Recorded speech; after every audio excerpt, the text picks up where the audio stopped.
Hello दोस्तों, स्वागत है आप सभी का आपके अपने यूट्यूब चैनल रेवन स्टडी में। दोस्तों, मैं वाई सिंह आज आप सबके साथ हूँ एक बार फिर से हर रोज़ की तरह जी के मॉक टेस्ट का भाग 38वां लेकर। दोस्तों, भाग 37 हमने पूरे कर लिए हैं। अगर आप में से किसी ने नहीं देखे हैं तो वो प्ले लिस्ट में जा कर के देख सकता है। ठीक है दोस्तों, तो शुरू करते हैं आज यानी कि भाग 38 के क्वेश्चंस। पहला क्वेश्चन क्या है हमारा, विश्व राइनो या गैंडा दिवस कब मनाया जाता है। तो दोस्तों, विश्व राइनो दिवस मनाया जाता है 22 सितंबर को। ये 2015 से लगातार मनाया जा रहा है। और मनाया क्यों जाता है कि जो गैंडे की 5 प्रमुख प्रजातियां हैं उनके संरक्षण के लिए। जैसे वो 5 प्रजातियां कौन सी हैं, काला गैंडा, सफ़ेद गेंदा, एक सींग वाला गेंडा या जिसको एक सरंगी भी कहते हैं। इसके अलावा इंडोनेशिया में पाए जाने वाला जावा व सुमात्रा गेंडा, ये दोनों द्वीप भी हैं इंडोनेशिया के, ये भी याद रखना आप लोग। तो इस तरह विश्व राइनो दिवस 22 सितंबर यानी कि ऑप्शन नंबर बी हमारा सही आंसर होगा। देखते हैं अब अगला सवाल। अगला सवाल है हमारा, यह गेंडा। ठीक है दोस्तों, अगला सवाल देखते हैं। अगला सवाल है, हाल ही में प्रथम फिनटेक ऑफ एक्सीलेंस यानी कि फिनब्लू कहाँ स्थापित किया गया है। तो दोस्तों, ये किया गया है चेन्नई में। ऑप्शन नंबर बी हमारा सही आंसर होगा। ठीक है दोस्तों, अगला सवाल देखते हैं। अगला सवाल है हमारा, अवंती मेगा फूड पार्क की स्थापना किस राज्य में की गई है। दोस्तों, अगर आप लोग अवंती पे गौर करेंगे तो काफ़ी आसान सवाल हो जाता है। अवंती कहाँ पे है दोस्तों, अवंती का नया नाम क्या है, उज्जैन। तो उज्जैन कहाँ पे है दोस्तों, मध्य प्रदेश। बिल्कुल आसान हो जाएगा इस तरह से। ऑप्शन नंबर ए हमारा सही आंसर होगा। दोस्तों, सवाल को जीके के क्वेश्चन को खास तौर से, क्वेश्चन किसी भी सब्जेक्ट का हो लेकिन जीके को खास तौर से एक एक वर्ड में तोड़कर अगर आप पढ़ेंगे तो बिल्कुल आसान हो जाता है। तो देखते हैं अगला सवाल। अगला सवाल है, बंगाल विभाजन के समय भारत का गवर्नर जनरल कौन था। तो दोस्तों, बंगाल विभाजन कब हुआ है, 1905 में। और उस समय पूछा गया है कि भारत का गवर्नर जनरल कौन था। तो 1905 में कौन था दोस्तों, अब तो आसान हो गया, लॉर्ड कर्जन। लॉर्ड कर्जन कब भारत आया था गवर्नर जनरल बन के, मतलब 1899 से 1905 तक रहा है। ठीक है दोस्तों, तो इस तरह से ये भी हमारा बिल्कुल आसान सा सवाल हो जाएगा। और अगर पूरा डेट वाइज पूछा जाए तो हो जाएगा 19 जुलाई 1905।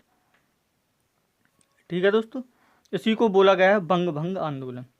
इसी के विरोध में जो होता है बंग भंग आंदोलन, बंग भंग आंदोलन, ये होता है 1908 में। ठीक है दोस्तों, इसके विरोध प्रतिक्रिया हुई भारत में तो उसको बंग भंग आंदोलन बोला गया। अगर इस तरह से पूछा जाए आपसे कि बंग भंग आंदोलन कब हुआ था, तो 1908 में हुआ था। तो इसके विरोध जब बंग भंग आंदोलन सफलतापूर्वक किया गया तो उसके परिणाम स्वरूप क्या हुआ, 1911 में बंगाल का एकीकरण कर दिया जाता है। तो इस तरह से option number C Lord Curzon हमारा सही आंसर होगा। देखते हैं अगला सवाल। अगला सवाल है, शब्द फ्री हिट का संबंध निम्न में से किस खेल से है। ये क्वेश्चन तो दोस्तों सभी लोग जानते होंगे। फ्री हिट क्या है, क्रिकेट। ठीक है दोस्तों, बिल्कुल आसान था, ऑप्शन नंबर डी सही आंसर होगा। देखते हैं अगला सवाल। हाल ही में चर्चा में रही पुस्तक Kargil untold stories from war के लेखक या लेखिका का नाम क्या है। तो दोस्तों, ये वाली पुस्तक जो Kargil untold stories from war है, इसकी लेखिका हैं रचना सिंह बिष्ट। कारगिल युद्ध के ऊपर लिखी गई ये पुस्तक है, तो इसका ऑप्शन नंबर डी रचना सिंह बिष्ट सही आंसर होगा। ये पुस्तक है। ठीक है दोस्तों, देखते हैं अब अगला सवाल। अगला सवाल है हमारा, भाभा परमाणु अनुसंधान केंद्र या बार्क कहाँ पर स्थित है। तो दोस्तों, ये मुंबई में स्थित है। इसकी स्थापना कब होती है, 1954 में मुंबई में स्थित है। थोड़े से इसके बारे में फैक्ट देख लेते हैं। इसकी स्थापना होती है 1954 में, 54। तब इसका नाम क्या होता है, परमाणु ऊर्जा संस्थान। परमाणु ऊर्जा संस्थान इसका ये पुराना नाम है या मूल नाम यही है, परमाणु ऊर्जा संस्थान। लेकिन होमी जे भाभा की मृत्यु के बाद उनके सम्मान में 1967 में इसका नाम भाभा परमाणु अनुसंधान केंद्र रख दिया गया। 66 में उनकी मृत्यु हो जाती है विमान दुर्घटना में, और 67 में इसका नाम बदल दिया जाता है। तो दोस्तों इसका ऑप्शन नंबर बी सही आंसर होगा। देखते हैं अगला सवाल। यह भाभा परमाणु अनुसंधान केंद्र, या बार्क भी लिखा आता है कहीं कहीं, Bhabha atomic research centre, BARC का फुल फॉर्म है। अगला सवाल देखते हैं। विश्व में सर्वाधिक कपास उत्पादन करने वाला क्षेत्र किस देश में स्थित है? तो दोस्तों क्षेत्र पूछा गया है, देश बिल्कुल नहीं पूछा गया है, इस पर गौर करना। क्षेत्र का मतलब होता है कि कोई एक विशिष्ट क्षेत्र जहाँ पे सबसे ज़्यादा कपास पैदा होती हो या उत्पादन होता हो। तो दोस्तों वह है अमेरिका। अमेरिका के दक्षिणी भाग में सर्वाधिक कपास होती है। ठीक है दोस्तों, तो इसका ऑप्शन नंबर सी यानी कि अमेरिका सही आंसर होगा। देखते हैं अगला सवाल। अगला सवाल है हमारा, उत्तर पश्चिमी पवनों के कारण भारत में क्या निम्न में से क्या होता है? तो दोस्तों उत्तर पश्चिमी पवनें, जिनको हम लौटता हुआ मानसून भी कहते हैं, और ये व्यापारिक पवनें होती हैं दोस्तों। तो इससे क्या होता है, चेन्नई में शीतकालीन वर्षा, मतलब सर्दियों में चेन्नई में वर्षा होती है। कहाँ पे? उत्तर पश्चिम पवनों के कारण। ठीक है दोस्तों, तो इसका ऑप्शन नंबर बी हमारा सही हो जाएगा। अच्छा, इसके बारे में थोड़े से फैक्ट देख लेते हैं। यह क्वेश्चन थोड़ा सा कन्फ्यूजन है किस तरह से आता है। पहला फैक्ट ये है कि ये कौन सी पवनें हैं, ये है व्यापारिक पवनें। अच्छा, इसको कहीं कहीं पे आप लौटता हुआ मानसून भी पढ़ेंगे, लौटता हुआ मानसून। ठीक है दोस्तों, तो इस तरह से भी आता है लौटता हुआ मानसून भारत के किस क्षेत्र या किस राज्य में वर्षा करता है, तो चेन्नई तमिलनाडु। तो दोस्तों याद रखना ऑप्शन नंबर बी। या इस तरह से भी आ जाता है कि सर्दियों में किस राज्य में मानसून वर्षा करता है, या सर्दियों का मानसून किस राज्य में होता है, तो चेन्नई। ठीक है दोस्तों, अगला सवाल देखते हैं। भारत का सबसे बड़ा नमक उत्पादक राज्य कौन सा है? तो दोस्तों सबसे बड़ा नमक उत्पादक राज्य भारत का गुजरात है पहले नंबर पे। उसके बाद आता है राजस्थान, ये दूसरे नंबर पे आता है। आंध्र प्रदेश तीसरे नंबर पे आता है। ठीक है दोस्तों, तो इसका अगर विश्व में भारत का स्थान पूछा जाए तो तीसरा है नमक के उत्पादन में। ठीक है दोस्तों, तो इसका ऑप्शन नंबर डी हमारा सही आंसर होगा बिल्कुल। अगला सवाल देखते हैं। अगला सवाल है, बहमनी साम्राज्य की राजधानी कहाँ थी? तो दोस्तों बहमनी साम्राज्य की राजधानी कहाँ थी? बहमनी ऑप्शन देख लेते हैं, बरार, अहमदनगर और गुलबर्ग। अगला है हम्पी। तो दोस्तों बहमनी साम्राज्य की स्थापना कौन करता है? थोड़ा सा सवाल के बारे में देख लेते हैं। अलाउद्दीन बहमन शाह, ये तुर्क अफगान सरदार था, ये बहमन शाह। ठीक है दोस्तों, और इसकी स्थापना होती है 1347 में, और 1347 में इसकी राजधानी क्या रखी जाती है? गुलबर्ग। और ये चलती है कब तक? 1347 से 1425। ठीक है दोस्तों, इसके बाद 1425 में इसकी राजधानी परिवर्तित करके बीदर कर दी जाती है दोस्तों, और जो अंत तक चलती है 1425 से 1527 तक। तो दोस्तों इस तरह से एक क्वेश्चन आपका अपने आप ही सॉल्व हो जाता है कि ये जो बहमनी साम्राज्य कब से कब तक चला। तो ये चला 1347 से 1527 तक, ये भी नोट कर लेना आप लोग। तो इस तरह से इसका ऑप्शन नंबर सी हमारा सही आंसर होगा। और दूसरी राजधानी अगर आपसे पूछी जाए तो बीदर होगी। ठीक है दोस्तों, अगला सवाल देखते हैं। आज़ाद हिंद फौज की स्थापना किस देश में की गई? तो दोस्तों आज़ाद हिंद फौज की स्थापना होती है 1942 में, लेकिन देश पूछा गया है हमसे सिंगापुर। अच्छा, सिंगापुर और कहीं कहीं आपको 1943 में मिल जाएगा। तो 1943 और 42 का अर्थ क्या निकलता है दोस्तों, तो वही मैं आपको क्लियर कर देता हूँ। 1943 सिंगापुर का मतलब होता है कि 1943 में भारत की सरकार, मतलब भारत के नाम से सरकार चलाई जाने लगी सिंगापुर से। भारतीय सरकार की स्थापना होती है सिंगापुर में। ठीक है दोस्तों, तो ये 1943 वाला कॉन्सेप्ट हो गया आपका। 42 में इसकी स्थापना होती है। तो इस तरह से ऑप्शन नंबर सी हमारा सही आंसर होगा।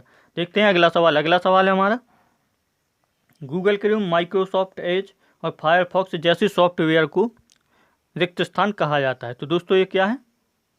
Web browser. ठीक है दोस्तों, सभी के मोबाइल में होता है ये गूगल क्रोम। तो ये वेब ब्राउज़र है, यानी कि ऑप्शन नंबर बी हमारा सही आंसर होगा। ठीक है दोस्तों, अगला सवाल देखते हैं। अगला सवाल है, आरबीआई तरलता बनाए रखने के लिए अल्प अवधि में वाणिज्यिक बैंकों को ब्याज दर के रूप में जाना जाता है। तो दोस्तों इसको थोड़ा सा, इसकी सवाल की भाषा कठिन है, तो इसको मैं थोड़ा सा सरल करके बोल देता हूँ जिससे आप लोगों को और अच्छे से समझ में आ जाए, जल्दी भी समझ में आ जाए। तो दोस्तों सवाल में ये पूछा गया है कि आरबीआई जो बैंकों को कर्ज देता है उसको क्या कहते हैं, और जब वो ब्याज लेता है, आरबीआई किसको कर्ज दे रहा है? बैंक को। ठीक है दोस्तों, ये यहाँ तक तो क्लियर है। और जब वो ब्याज लेता है तो उस ब्याज की दर को क्या कहते हैं? तो दोस्तों इसकी दर को कहते हैं रेपो रेट। तो इसका ऑप्शन नंबर ए हमारा सही आंसर होगा। अच्छा, रेपो रेट होता क्या है दोस्तों? जब बैंक के पास पैसा खत्म हो जाता है तो वो किसके पास उधार लेने के लिए जाता है? आरबीआई के पास। और आरबीआई जो उससे ब्याज में पैसा लेता है, जो ब्याज लेता है, उसको कहा जाता है रेपो रेट। और इसका उल्टा होता है रिवर्स रेपो रेट। मतलब जब आरबीआई अन्य बैंक से पैसा लेता है तो वो रिवर्स रेपो रेट कहलाता है। ठीक है दोस्तों, तो इसको भी याद रखना। ऑप्शन नंबर ए इसका सही आंसर होगा। अगला सवाल है, काफ़ी इंपॉर्टेंट क्वेश्चन है। नक्शों पर क्षेत्रफल मापने के लिए प्रयुक्त यंत्र को क्या कहते हैं? तो दोस्तों इसको कहते हैं प्लेनीमीटर। जब हम मैप पे या नक्शा पे किसी भी चीज़ का या किसी भी स्थान का क्षेत्रफल नापते हैं तो किस यंत्र द्वारा नापते हैं? प्लेनीमीटर। यानी कि ऑप्शन नंबर सी हमारा बिल्कुल सही आंसर होगा। अगला सवाल देख लेते हैं। यह प्लेनीमीटर आपका क्या है दोस्तों? ये प्लेनीमीटर, इसी यंत्र से मापते हैं नक्शे पर क्षेत्रफल। अगला सवाल देखते हैं। अगला सवाल है हमारा, हमारे राष्ट्रीय चिन्ह के नीचे आदर्श वाक्य क्या है? दोस्तों या इसको इस तरह से भी आ जाता है परीक्षाओं में, काफ़ी परीक्षाओं में पूछा भी गया है। पुराने पेपर अगर आप लोग ने कभी सॉल्व किए हों, वैसे तो करना चाहिए, तो उसमें आप लोगों ने देखा होगा कि भारत का राष्ट्रीय वाक्य या आदर्श वाक्य क्या है? तो क्या है दोस्तों? सत्यमेव जयते। इसमें से एक अगला फैक्ट क्या निकल के आता है कि ये कहाँ से लिया गया है? तो दोस्तों लिया गया मुंडकपनिषद से। ठीक है दोस्तों, ये भी याद रखना, जिसका अर्थ क्या होता है? अंततः या अंत में सत्य की ही जीत होती है। ठीक है दोस्तों, तो इसका ऑप्शन नंबर डी हमारा सही आंसर होगा। अगला सवाल देखते हैं। गिर राष्ट्रीय उद्यान निम्न में से किसके लिए प्रसिद्ध है?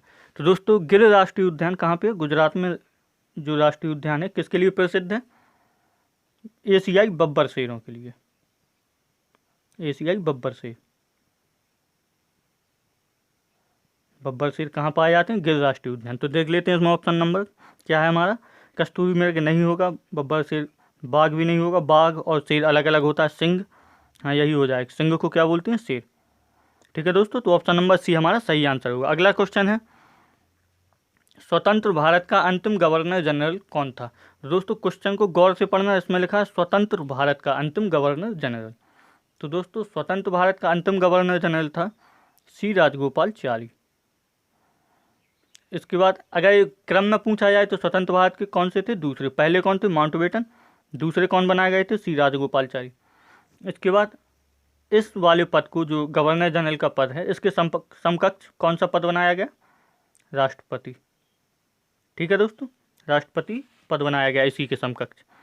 तो इसका ऑप्शन नंबर सी हमारा सही आंसर होगा। हाँ, अगर यहाँ पे स्वतंत्र भारत नहीं होता, सिर्फ इतना लिखा होता भारत का अंतिम गवर्नर जनरल कौन था, तो लॉर्ड कैनिंग हो जाता। ठीक है दोस्तों, तो इसका ऑप्शन नंबर सी हमारा सही आंसर होगा। अगला क्वेश्चन है हमारा, चिपकू आंदोलन का संबंध निम्न में से किससे है? तो दोस्तों 1970 में चमोली, चमोली मतलब उत्तराखंड में, उत्तराखंड तब उत्तर प्रदेश हुआ करता था, वनों की कटाई को रोकने के लिए मतलब एक आंदोलन चलाया गया, तो उसको क्या कहा गया? चिपको आंदोलन। तो इसका ऑप्शन नंबर डी सही हो जाएगा, वन संरक्षण। मतलब वनों की कटाई को रोकने के लिए, मतलब वन का संरक्षण करने के लिए।